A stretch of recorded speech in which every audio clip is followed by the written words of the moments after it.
नमस्कार जी, राजस्थान देख रहे हैं आप और मैं हूं आपके साथ विनय पंत।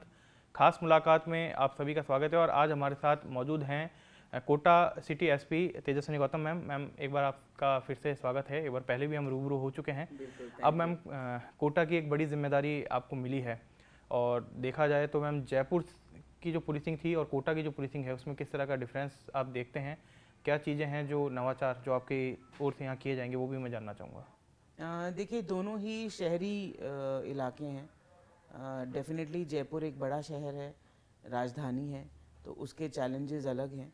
और कोटा सिटी शिक्षा की नगरी है। यहाँ पे भी शहरी इलाका पूरा मेरे पास है। जी कोटा ग्रामीण एक दूसरे एसपी बैठते हैं, तो सिमिलैरिटीज़ बहुत सारी हैं। और कुछ, क्योंकि कोटा की जगह एक अलग है, हर डिस्ट्रिक्ट अपने आप में एक अलग पिक्यूलियरिटीज़ लेके आता है। जी तो यहाँ के कुछ लेगेसी क्राइम्स हैं, यहाँ के कुछ एक कल्चरल डिफरेंस है जयपुर से। जी तो वो डेफिनेटली यहाँ के अलग तरीके के क्राइम पैटर्न को उत्पन्न करता है। बट डेफिनेटली क्योंकि यहाँ पे बच्चों की तादाद, कोचिंग स्टूडेंट्स की तादाद अच्छी खासी है पॉपुलेशन पे, एंड मेजर इकोनॉमिक सोर्स जो है वो अपना कोचिंग का ही है। काफ़ी लोग उससे अपना, चाहे हॉस्टल रन करते हुए, जी चाहे मेस रन करते हुए, इकोनॉमिक चीज़ें भी लेते हैं। जी तो बच्चों की खुशहाली, वो एक अच्छे सुरक्षित वातावरण में यहाँ से अच्छे एक्सपीरियंस को लेकर जाएं, जी क्योंकि काफ़ी बच्चे यहाँ कोटा के बाहर से आते हैं। जी तो ये हमारा दायित्व बनता है कि कोटा, जिसको पूरे इंडिया लेवल पे बल्कि इंटरनेशनल लेवल पे जाना जाता जी है, तो उसकी एक सुरक्षा की दृष्टि से और एनवायरनमेंट की दृष्टि से अच्छी इमेज बनी रहे, तो ये प्राथमिकता रहेगी। जी साथ ही साथ अभी 20 एक दिन ही हुए हैं ज्वाइन किए हुए, जी लेकिन कुछ एक क्राइम पैटर्न्स यहाँ पता चले हैं, जैसे प्रॉपर्टी ऑफेंसेस के, या फिर आप कहिए चाकूबाजी के। जी ऑल्दो हमने ऐसी रणनीतियाँ बनाई हैं जिससे कि हार्डकोर क्रिमिनल्स पे सख्त कार्रवाई की है, जी जिससे कि एक मैसेज जाए कि हम किसी भी क्रिमिनल को इस तरीके की क्राइम को हाथ लेने में नहीं देंगे। जी कोई भी व्यक्ति यदि क्राइम करता है तो नए क्रिमिनल कानूनों में भी संगठित अपराधों के विरुद्ध सख्त धाराएं जी सम्मिलित की गई हैं।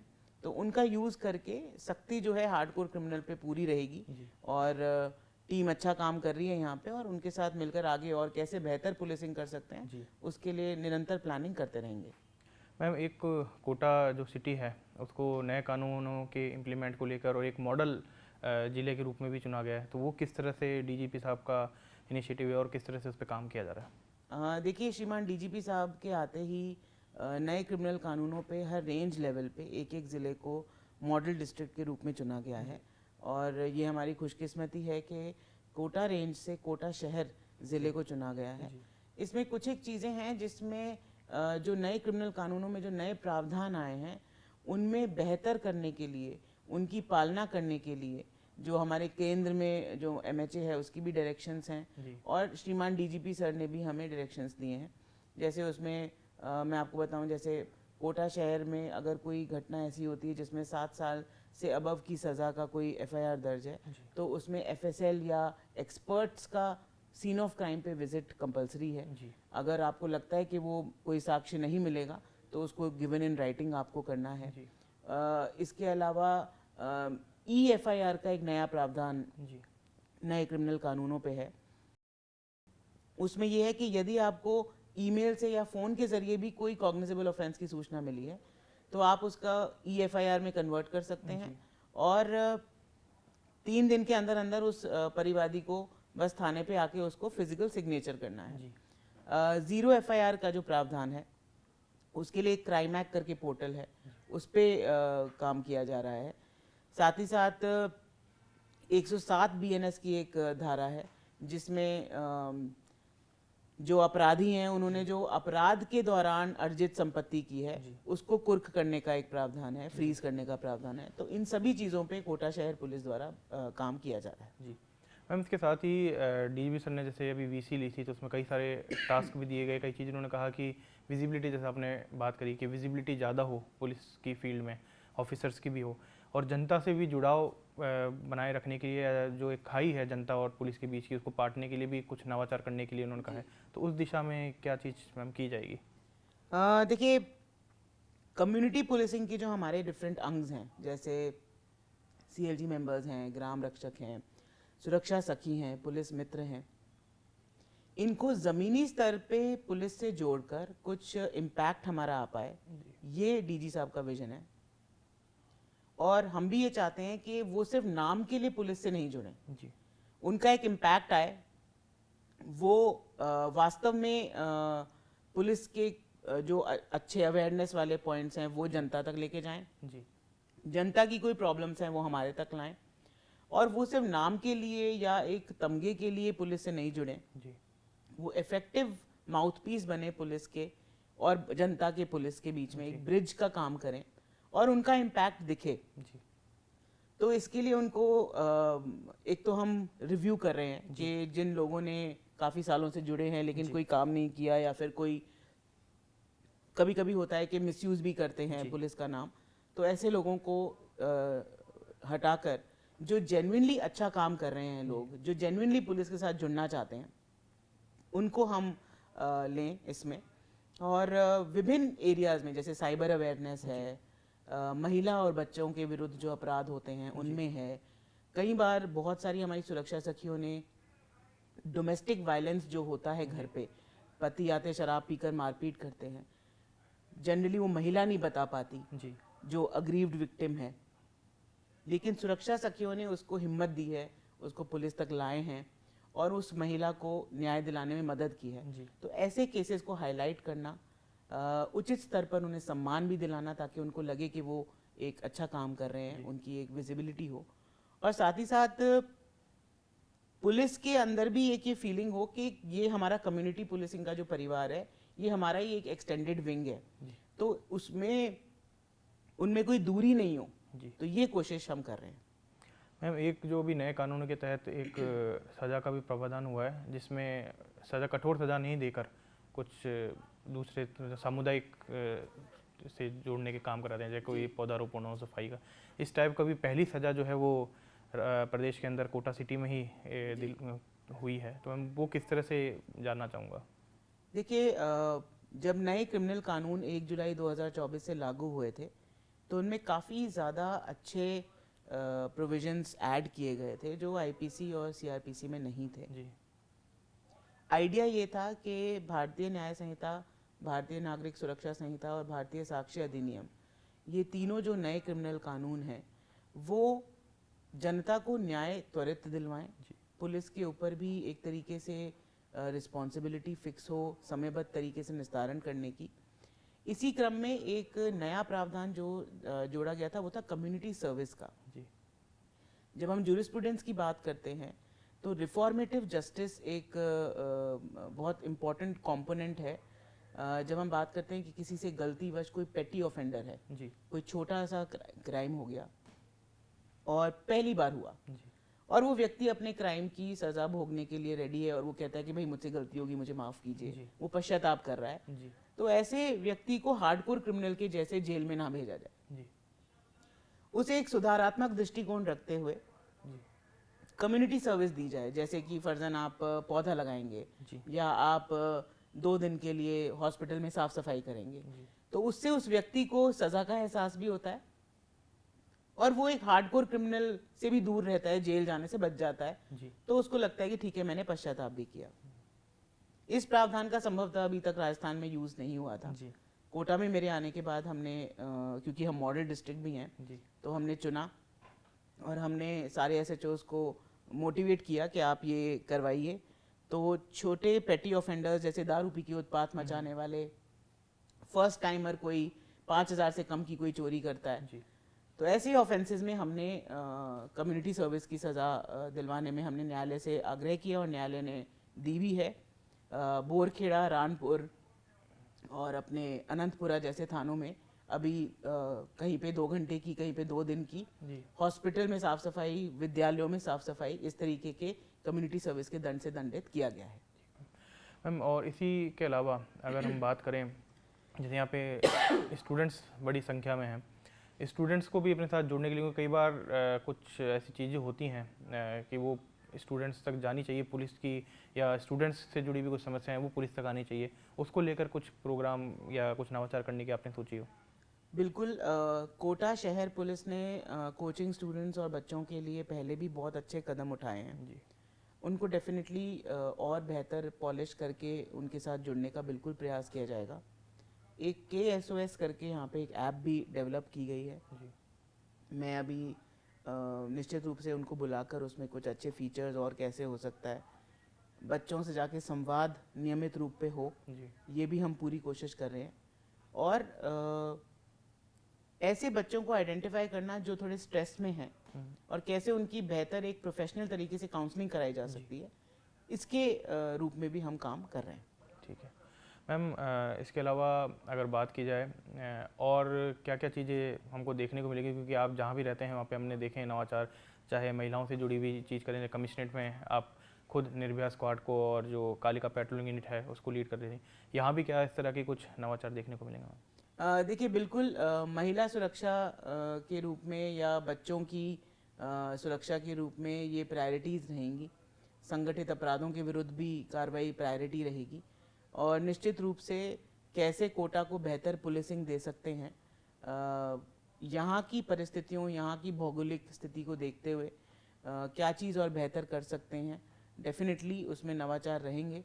और कालिका पेट्रोलिंग यूनिट यहाँ पर भी कोटा में भी कार्यरत है और इफ़ेक्टिव रूप से काम कर रही है और उसको भी थोड़ा पॉलिशिंग की ज़रूरत है, तो वो भी हम बिल्कुल एक दिशा देने की बात है। बाकी कोटा शहर पुलिस राजस्थान में हमेशा बहुत ही प्रोफेशनल पुलिसिंग के लिए जानी जाती है, तो मुझे ऐसा लगता है कि हमें उसका नाम बरकरार रखना है और बेहतर करने के प्रयास करने हैं। अब मैम मैं ये जानना चाहूँगा, जैसे कोटा कोचिंग सिटी है और स्टूडेंट्स यहाँ पे आते हैं, स्ट्रेस जैसे अभी आपने बताया, स्ट्रेस में जो बच्चे रहते हैं उनके लिए आप नवाचार कर रहे हैं, लेकिन कई बार हम देखते हैं जो सुसाइड की स्टेज आती है, बच्चा सुसाइड कर लेता है और काफ़ी अनफॉर्चुनेट है ये, यहाँ बैक टू बैक इस तरह की चीज़ें आती हैं। तो आपको लगता है कि मतलब इसको रोकने के लिए किस तरह की काउंसलिंग होनी चाहिए, और ऐसे जो बच्चे जो कि स्ट्रेस लेते हैं या जिन पे परिवार का एक दबाव रहता है कि नहीं हमको तो डॉक्टर ही बनना है, इंजीनियर ही बनना है, तो उन बच्चों को आप क्या कहना चाहेंगे? देखिए आपने बहुत अच्छी बात कही विनय जी कि परिवार का दबाव रहता है, तो मुझे ऐसा लगता है कि जो हमने पैटर्न एक स्टडी किया, हालांकि हर बच्चे का एक अलग अपना केस अलग होता है, लेकिन हमने जो मेजर रीजंस यहाँ पे देखे, जो पास्ट में जो इस तरीके की अनहोनी घटनाएं हुई हैं, उसमें मेजरली यही रहा कि बच्चा बहुत ज़्यादा प्रेशर में था, माँ बाप के प्रेशर में था, वो शायद मन से कोचिंग में नहीं आना चाहता था या वो ये प्रोफेशन नहीं करना चाहता था, वो कुछ और करना चाहता था या चाहती थी। और क्योंकि वो उस प्रेशर को झेल नहीं पाया, उसे ये भी लगा कि माँ बाप बहुत ज़्यादा पैसे वाइज भी इन्वेस्ट कर रहे हैं मुझ में, लेकिन मैं कोप अप नहीं कर पा रहा। तो इस तरीके के रीज़न से उन्होंने ऐसा कदम उठाया, जिसमें मुझे लगता है कि मेन काउंसलिंग तो माँ बाप की होने की ज़रूरत है, क्योंकि पेरेंट्स को ये समझना चाहिए कि हर बच्चे का टैलेंट अलग है, हर बच्चे की कैपेबिलिटीज़ अलग हैं और आप किसी भी बच्चे को किसी से कंपेयर ना करें। क्योंकि आज मैं LSR से हूँ, लेडी श्री राम कॉलेज से, हमारा एक आर्ट्स का बेसिकली बैकग्राउंड का हमारा कॉलेज है, जिसमें साइंस के कोर्सेज भी थे, जर्नलिज्म ऑनर्स जैसे कोर्सेज भी थे। तो मैं आज देखती हूँ कि हमारे जो बैचमेट्स थे, मेरे क्लासमेट्स की अगर मैं बात करूँ, एवरीबडी इज़ डूइंग एक्सेप्शनल। ठीक है, मैंने UPSC क्लियर करके यहाँ पे आ गए, लेकिन अगर कोई फिल्म मेकिंग में भी गया विनय जी, तो उसने एक्सेप्शनल काम किया। कोई फैशन डिज़ाइनिंग में गया तो उसने एक्सेप्शनल काम किया। कोई अगर डॉक्टर है, प्रोफेसर है, बड़े बड़े यूनिवर्सिटीज़ के टीचर्स हैं, कोई अपनी स्टार्टअप फाइन आर्ट्स की खोल ली, किसी ने अपना बुटीक भी खोला है, तो वो भी बहुत अच्छा कर रहे हैं। तो मुझे ऐसा लगता है कि हर व्यक्ति का अपना एक टैलेंट है और हम यही प्रयास करेंगे कि हम बच्चों की काउंसलिंग तो ज़रूरी है ही डेफिनेटली, क्योंकि हम किसी भी एक बच्चे की ज़िंदगी से ज़्यादा इम्पोर्टेंट कोई भी एग्ज़ाम नहीं है। तो मुझे ऐसा लगता है कि वो तो हम करेंगे ही करेंगे, बट इस बार हम माता पिता की काउंसलिंग से शुरू करेंगे। हम माँ बाप को बुलाकर ये कहेंगे कि अगर आपका बच्चा कभी भी आपको ये कहता है कि मम्मी मुझसे शायद यहाँ पे मैं इस माहौल में एडजस्ट नहीं कर पा रहा या मुझसे कोप अप नहीं हो रहा, तो आप तुरंत पहुँचें। आप बच्चों को कहें छोड़ दो, कोई बात नहीं, आप चलो, आपको जो करना है आप वो करिए, हम आपके साथ हैं। वो एक इमोशनल बॉन्डिंग बहुत ज़रूरी है, क्योंकि मैंने ये देखा है यहाँ पे विनय जी कि हम UPSC की तैयारी करते हैं तो भी दिल्ली हब है, दिल्ली में बहुत सारे कोचिंग इंस्टीट्यूट्स हैं जो UPSC की तैयारी कराते हैं, बट वो एक ग्रेजुएशन के बाद जाता है बच्चा, तो दे आर फेयरली एडल्ट्स। ये बहुत छोटे बच्चे हैं, दे आर माइनर किड्स, ये अभी तक अच्छे बुरे की समझ इतनी डेवलप नहीं कर पाए हैं। इनको सोशल मीडिया पे भी कुछ आता है या किसी से रिलेशनशिप भी अगर हो जाता है तो वो इमोशनल रेजिस्टेंस या क्या कहेंगे उसे सहन शक्ति वाली बात इन बच्चों में नहीं है, वो डेवलप होने में थोड़ा समय लगेगा। तो ये हमारे लिए बहुत ज़्यादा कंसर्न है कि इन बच्चों को हम कैसे सुरक्षित वातावरण दें, एक तो इनके साथ कुछ गलत नहीं हो, दूसरा ये अपने साथ कुछ गलत नहीं कर लें। तो ऐसे बच्चों को आइडेंटिफाई करने के लिए भी हमारे जो सभी कोचिंग इंस्टीट्यूट से हम लोग रेगुलर मीटिंग करते हैं, उनके पर्सनल प्रोफेशनली साउंड काउंसलर्स भी हैं जो रहते हैं इनके ऑन कैंपस। दूसरा हॉस्टल्स में भी जो बच्चे रह रहे हैं उनके ऊपर भी हम एक तरीके का निगरानी टाइप रखते हैं कि कहीं वो किसी गलत दिशा में नहीं चले जाएं। तो ये हम प्रयास पूरा कर रहे हैं और डेफिनेटली हम कोचिंग इंस्टीट्यूट्स के साथ मिलकर जब इनकी पीटीएम होती है, पेरेंट टीचर्स मीटिंग, तो हम कोशिश ये करेंगे कि पेरेंट्स जब आ रहे हों तब हम उनका एक सेशन किसी प्रोफेशनल स्पीकर से दिलवाएं जिससे हम उनको ये समझा पाएँ कि सब कुछ ज़िंदगी में पैसा या इंजीनियरिंग डॉक्टर नहीं है। मतलब जो बाकी फील्ड्स में है कई बार आपको ऐसा मिलेगा कि वो बेहतर कर रहे हैं इंजीनियर्स डॉक्टर्स से। तो कोई भी फील्ड किसी से कम नहीं है। ऑफ कोर्स इंजीनियर्स डॉक्टर्स का अपना एक मोल है, तो लेकिन हम किसी को किसी से कंपेयर नहीं करें। तो इस बेसिक थॉट पे हम आगे बढ़ना चाहेंगे। मैम इसके साथ ही जो संगठित अपराध है और विशेषकर जैसा अभी आपने बताया एनडीपीएस का रूट झालावाड़ से होके कोटा होते हुए, तो उस पर किस तरह से कार्रवाई जो है की जा रही है या उस पर भी किसी तरह की कोई रणनीति के तहत काम किया जा रहा हो? बिल्कुल, देखिए एनडीपीएस और साइबर क्राइम ये दोनों ही प्रायोरिटी एरियाज़ हैं अभी पुलिस के लिए, पुलिस प्राथमिकताओं में भी हैं राजस्थान की। और क्योंकि यहाँ पे कोचिंग स्टूडेंट्स का एक बहुत बड़ा नंबर रहता है, तो यंग एज में बच्चों को कोई गलत लत नहीं लगे, ये जिम्मेदारी पुलिस की भी है और सामाजिक रूप पे भी हम सबकी है। तो कई जगह हमें बहुत शिकायतें मिलती हैं छोटे मोटे क्वांटिटीज़ के बेचान की। लगातार स्मॉल क्वांटिटी पे तो हम काम कर ही रहे हैं, बट ये रणनीति अब इस बार ये बनाई है कि सिर्फ उस व्यक्ति जो बेच रहा है उस तक ही सीमित नहीं रहे, इन्वेस्टिगेशन प्रॉपर होके सप्लाई चेन को तोड़ने की बात हो, कहाँ से ये सामान आ रहा है जो अवैध है। कोटा में सेंट्रल ब्यूरो ऑफ नारकोटिक्स का एक ऑफिस है जो इस पूरे एरिया को देखता है, उनके साथ भी हम लोग जॉइंट ऑपरेशंस करते हैं। हम लोग उनके साथ आग्रह करते हैं कि इंफॉर्मेशन शेयरिंग हो और डेफिनेटली इसका इस्तेमाल बेहतर रूप से करके, क्योंकि एक सेंट्रल एजेंसी यहाँ पर है तो उनके पास डेफिनेटली बेहतर इंफॉर्मेशन गैदरिंग सिस्टम है। हमारी इंफॉर्मेशन गैदरिंग सिस्टम को बेहतर करते हुए डेफिनेटली इसके ऊपर एक ज़ीरो टॉलरेंस पॉलिसी के तहत कार्रवाई की जा रही है। मैम इसके साथ ही क्योंकि कोटा काफ़ी बड़ी सिटी है, ट्रैफिक का भी यहाँ पे काफ़ी लोड रहता है, जैसे कि बारिश के बाद की बात करें या जो पीक आवर्स होते हैं, तो ट्रैफिक को लेकर भी आपने कुछ सोचा है कि कुछ चेंजेस करने की ज़रूरत है?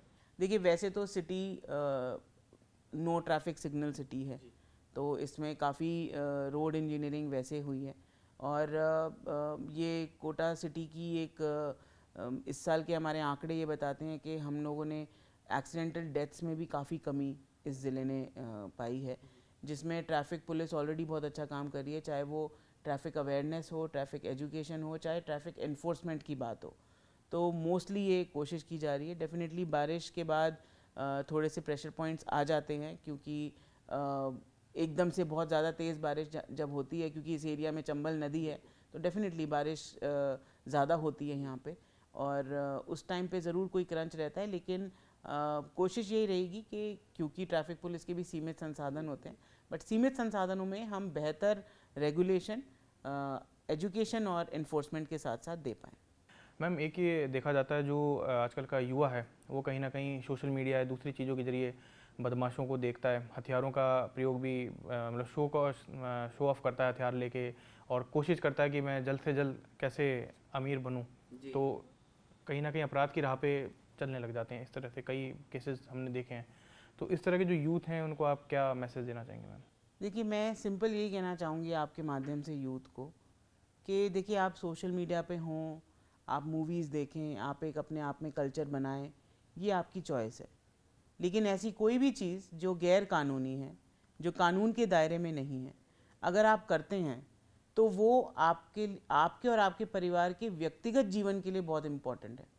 क्योंकि कई बार ऐसा होता है कि हम शोबाजी में हथियार लहराते हुए कुछ कर देते हैं, नए क्रिमिनल कानूनों में ये भी प्रावधान है कि even if it is not a weapon, हो सकता है कि कोई प्लास्टिक बंदूक हो, या हो सकता है बंदूक जैसी दिखने वाली बंदूक हो लेकिन बंदूक नहीं हो, अगर उसको भी दिखाकर आप किसी को डरा रहे हैं, किसी के मन में भय स्थापित कर रहे हैं, तो वो एक क्राइम है और उसके तहत आपके खिलाफ एफआईआर दर्ज की जा सकती है, आपको अरेस्ट किया जा सकता है, विधिवत प्रावधानों में आपके खिलाफ कार्रवाई की जा सकती है। और इससे क्या होता है कि एक बार एफआईआर दर्ज हो गई आपके खिलाफ, आपको हो सकता है कि कोई जॉब ऑफर मिले, तो डेफिनेटली पुलिस वेरिफिकेशन के लिए आजकल सरकारी जॉब्स में भी और प्राइवेट कंपनियां भी पूछती हैं, तो वो पुलिस वेरिफिकेशन आपका नेगेटिव जाएगा। आपको कहीं इंडिया से बाहर जाने की अच्छी जॉब अपॉर्चुनिटी मिले तो पासपोर्ट आपका वेरिफिकेशन नहीं होगा। ये बच्चों को समझ में नहीं आता, ये उस यूथ कैटेगरी को समझ में नहीं आता। तो जब भी हम कहीं जाते हैं हम उनको ये समझाते हैं कि आपको लग रहा है कि आप एंटरटेनमेंट के लिए कर रहे हैं, लेकिन अगर वो कानून के प्रावधान से बाहर है तो आपके खिलाफ कार्रवाई भी होगी और आने वाला आपका करियर जो अच्छा हो सकता है फ्यूचर, उसके ऊपर एक ब्रेक लग जाएगा क्योंकि पुलिस वेरिफिकेशन आपका नेगेटिव जाता है। करियर पे फोकस करना चाहिए ना कि बिल्कुल जी। ठीक है मैम। जी तो अभी आपसे मैम इजाज़त चाहेंगे। Thank you so much. तो अभी आपने देखा खास मुलाकात में हमारे साथ Kota city SP Tejaswini Gautam ma'am थे और उन्होंने बताया कि किस तरह से वो जो नवाचार हैं वो कोटा सिटी के अंदर आपको देखने को मिलेंगे और अभी भी कई नवाचार वो कर रहे हैं, चाहे संगठित अपराध को लेकर हो, स्टूडेंट्स का पुलिस के साथ जुड़ाव किस तरह से हो सके, स्टूडेंट्स पे जो प्रेशर रहता है एक उनके पेरेंट्स का, तो पेरेंट्स की काउंसलिंग की भी यहाँ पे जो एक रणनीति है वो बनाई जा रही है कि पेरेंट्स को बुला के भी समझाया जाए कि प्रेशर जो है बच्चों पे ना डाला जाए। इसके साथ ही और भी कई चीज़ें जो हैं वो आपको आने वाले दिनों में देखने को मिलेगी। फिलहाल मुझे दीजिए इजाज़त और खबरों के लिए बने रहिए जी राजस्थान पर।